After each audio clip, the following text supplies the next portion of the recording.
everyone. I welcome all of you to the program Voice of Saints. Today is February 21. The Holy Church celebrates the feast of Saint Peter Damian. Maybe because he was orphaned and had been treated badly by one of his brothers, Peter Damian was very good to the poor. It was an ordinary thing for him to have a poor person or persons with him at table, and he liked to minister personally to their needs.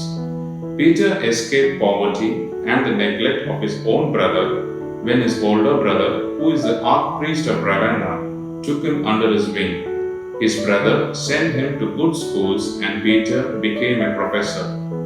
Already in those days, Peter was very strict with himself. He wore a hair shirt under his clothes, fasted rigorously, and spent many hours in prayer. Soon he decided to leave his teaching and give himself completely to prayer with the Benedictines of the Reform of Saint Romuald at Forte Avellana. Peter was so eager to pray and slept so little that he soon suffered from severe insomnia. He found he had to use some wisdom in taking care of himself. While he was not praying, he studied the Bible. The abbot commanded that when he died, Peter should succeed him. About Peter founded 5 other hermitages. He encouraged his brothers in a life of prayer and solitude and wanted nothing more for himself. The Holy See periodically called to him to be a peacemaker between 2 abbeys in dispute, or a cleric or a government official in any disagreements with Rome. Finally, Pope Stephen IX made Peter the Cardinal Bishop of Ostia.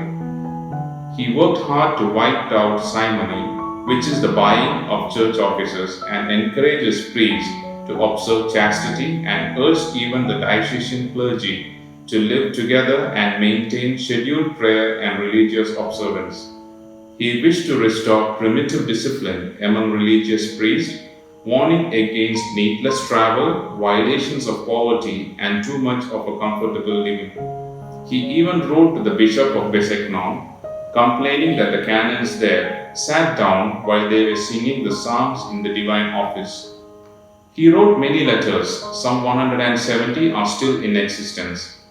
We also have 53 of his sermons and 7 biographies that he wrote. He preferred examples and stories rather than theories in his writings. The liturgical offices he wrote are evidence of his talent as a stylist in Latin. He often asked to be allowed to retire as the Cardinal Bishop of Ostia, and finally Pope Alexander II agreed. Peter was happy to once again become a monk, but he was still called to serve as a papal representative. One day, while returning from such an assignment in Ravenna, he was overcome by a serious fever.